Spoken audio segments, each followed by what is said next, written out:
Hello, greetings, it's Alice here. I'm here at Youth of the Mission St Croix and doing a video update for you this time. I hope you enjoy it. I'm going to take you on a little tour of the campus and then I'm going to tell you about the time that we had in Mandeville, Jamaica at the same time. So ahead of you, you see our great house. This property used to be a sugar plantation, and there is much of the old ruins. You see the smokestack over there. There's another part of that's actually a well over there, the tall bit, and you can see part of the factory wall there. There's a lot of the old buildings around, which is quite fun. We were just in Mandeville, Jamaica for 3 weeks, where we had a really fun, productive time. We were working with some young pastors there who pastor a church called Generations. They're really a nice couple, and they've become friends of mine, so it was really a fun time working with them. We did a lot with their youth group, and we also helped to serve in their services. We participated in the worship and with the kids ministry and just different aspects, which really helped to refresh them and give them time to be together during the services, which they rarely get to do.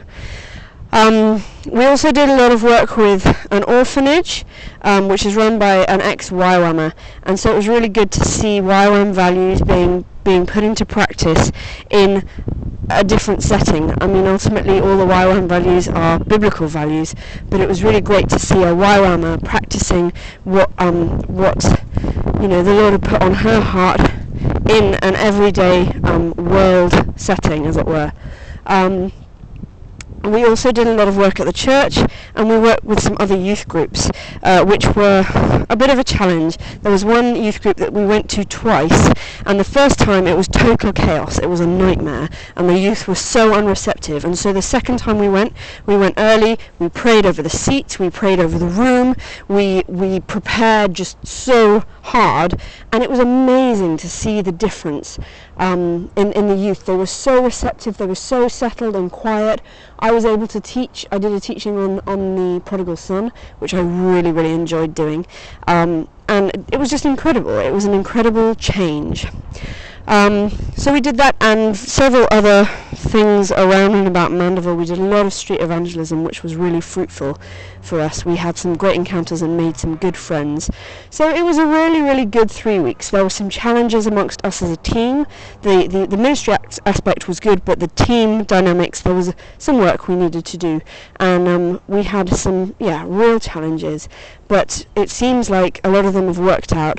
One thing you can pray for us as a team is that we will be excellent at keeping short accounts with each other and confronting where we need to confront, pursuing peace at all times. And this is a real challenge, particularly when there are 7 girls on the team and 1 guy, and tension can often mount quite easily, and people don't always want to confront when they need to. So just pray that they would mature in that, and we would, as leaders, the 3 of us would lead excellently in that. If you can, that would be great. So just moving on throughout the property, you can see over here these little huts. They are our accommodation. That's where we stay. I'm actually sharing a room with one of my students. In Mandeville, I was sharing with 3 students, which was a real challenge for me, to be honest. It was really hard to get the space that I needed and the time that I needed just to be apart and to restock. But now I'm just with one, and she was one of my one-on-ones in Jamaica, and so we're really able to, I'm just really enjoying praying with her. We're able to pray together each night and encourage her and continue to disciple her at one-on-one, which is something that I really enjoyed doing. This you see here is a donkey pen. They used to know when to clean out the donkey pen because they'd see the donkey's ears over the top of that wall, and then this entire area would be so full of poo that the donkeys would be raising up. So not very nice, but that's the way it worked. So And you see over there in the distance, you might be able to see it, a basketball court, and we have young men who come on the campus every day to play basketball. But the difficulty is that at the moment there are only 3 YWAM staff and then the base directors here in St Croix. So part of our mandate, like a huge part of our mandate whilst we're here, is to be able to encourage them and to be able to support them in the ministries that they're currently doing. And when you only have 3 to 5 staff, and actually one of the directors is leaving in the time that we're here, when you only have that number of staff, it can be so difficult to do anything except maintaining the property. You can see that it's quite a large property, and there's a lot of work that could be done around and about the place, and that's a real challenge for them. And so we want to be able to help them both on and off campus, but particularly off campus in the ministries that they're involved with. We're hoping to do some street feeding and even work with some prostitutes here in Christiansted, which is one of the major cities or towns in St Croix. And yeah, we're hoping to do several other things with churches and youth groups and evangelism, just lots of different things. We did a prayer walk yesterday and drove all around the island also, and just picked up a sense of what the struggles were here, and isolation and a lack of identity were too. So we're really hoping to be able to impart vision and encouragement into those areas for the people that we encounter and meet.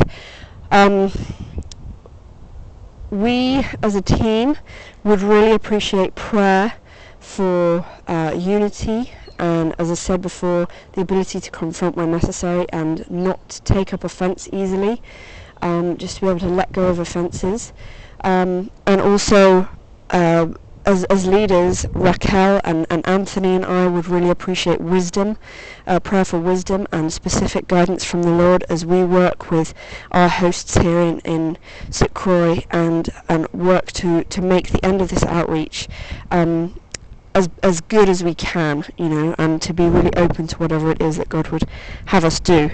The wind is blowing, you might not be able to hear me very well, but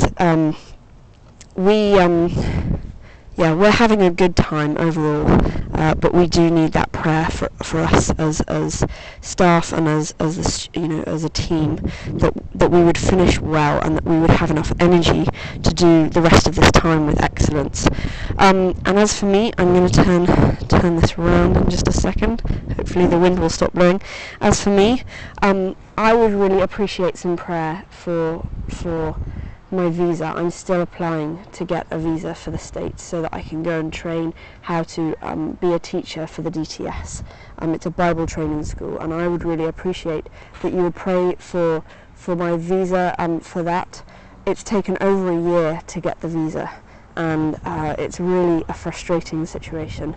So I would like you to pray with me for patience and finances where I need them, and just an awareness of what the Lord would have me do right at the time that I need to do it. So those are my major prayer requests, and also for my quiet time, that it would be guarded and I would be able to be refreshed when I need every day when I go and meet with the Lord. So thank you for watching this. I hope you've enjoyed it, and I will continue to keep you updated by email as I'm here and beyond. Okay, take care, bye.